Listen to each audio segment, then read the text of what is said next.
Salah satu rumah warga, Kelurahan Sukajadi, Kota Pagar Alam mengalami kerusakan akibat ditimpa pohon yang tumbang akibat disambar petir.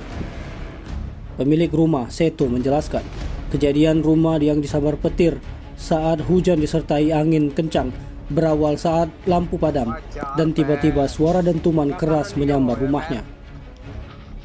Dijelaskannya, petir tidak langsung menyambar rumahnya, namun menyambar pohon kemiri yang berada persis di samping rumah. Akibatnya pohon kemiri langsung roboh ke arah rumah yang mengakibatkan atap bagian rumah dan dinding rusak.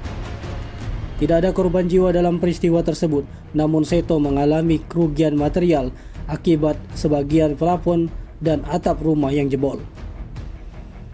Menurut keterangan Kepala BPBD Kota Pagar Alam, John Harisman, melalui Kepala Bidang Pencegahan dan Kesiapsiagaan BPBD Kota Pagar Alam, Syahrul, saat dikonfirmasi sumselupdate.com menjelaskan, pihaknya menurunkan pohon tumbang itu terjadi Minggu sekitar pukul 15.30 waktu Indonesia bagian Barat.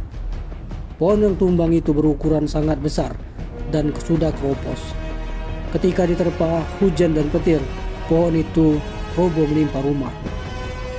Syahrul memastikan tidak ada korban jiwa dalam peristiwa tersebut.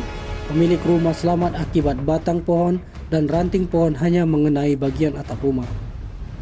Kasus pohon tumbang juga terjadi di Jalan Pagar Agung dekat rumah makan Karja, Kecamatan Pagar Alam Selatan hingga menutup jalan.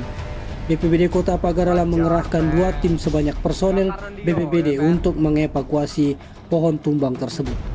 Tim Liputan Sumsel Update TV melaporkan.